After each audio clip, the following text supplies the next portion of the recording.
Hey guys, just want to shoot a quick video and show you guys how to create your own Stubby plunger that I came up with. So this way you can make it your own. You don't have to worry about buying it or anything like that. It uses very commonplace stuff. Most of it you probably already have at your house. The 3D printed stuff that I designed, there's only a few parts. There's this assembly, which I'll post the plans to. Then there's these two acrylic discs. You can cut these out of wood, acrylic, or 3D print them. The rest is stuff you have around the house probably. A plunger, you can 3D print one of these too, but this uses an M6 thread, so that's why this is designed with M6.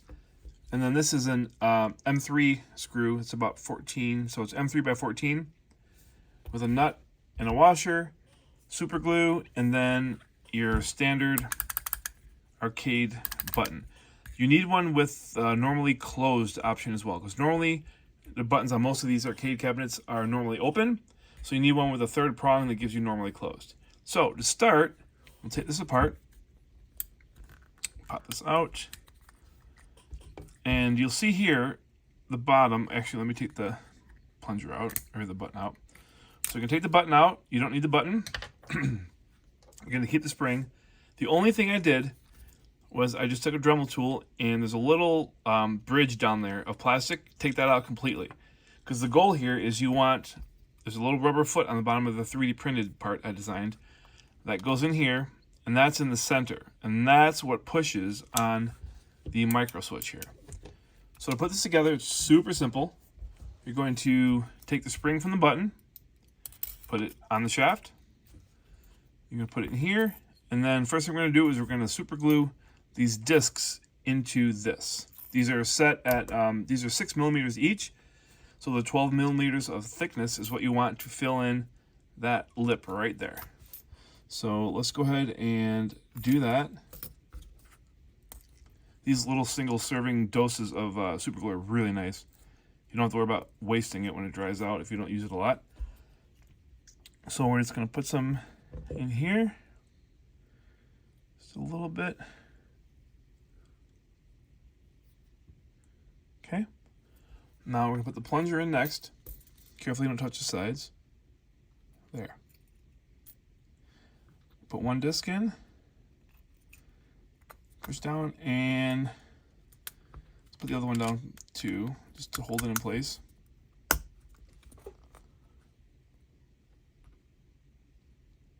So as you can see, I used acrylic because it matches really nicely the finish of the button.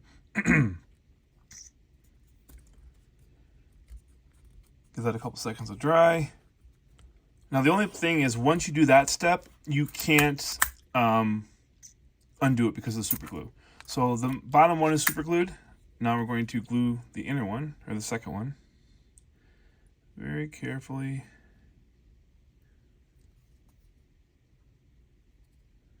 There we go. And just push that down, just like that.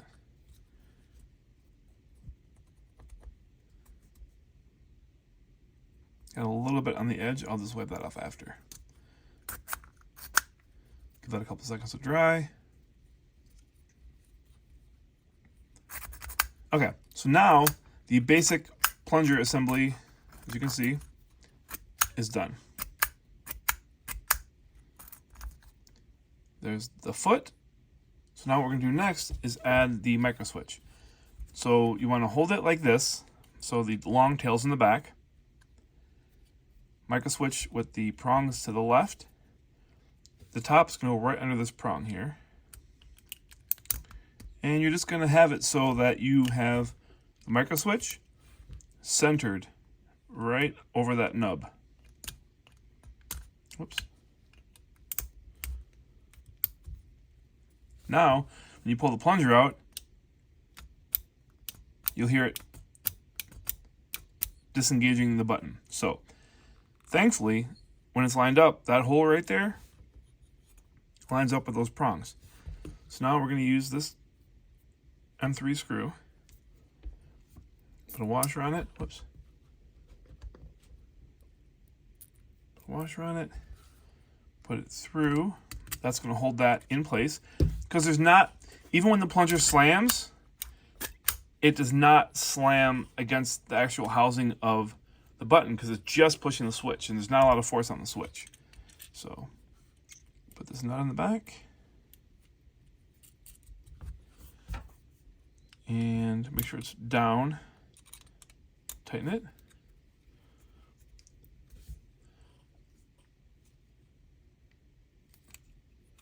Okay. Let me see if that's tight. Good enough for now. So now, there's the plunger. And actually, that is it. We'll just put this on now. I designed this one to countersink with this. But like I said, you can 3D print this, add a heat sink or a threaded insert on your own. It's up to you. But I'm going to pull this out now.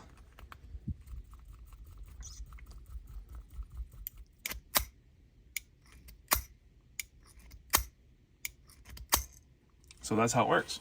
So this will go in your normal 28mm hole, like that. As soon as you pull it, it disengages the switch. And that's it. Hear it? And whenever it slams, it stays closed. See? Closed. So that's it. Hope you guys like it. Feel free to use it.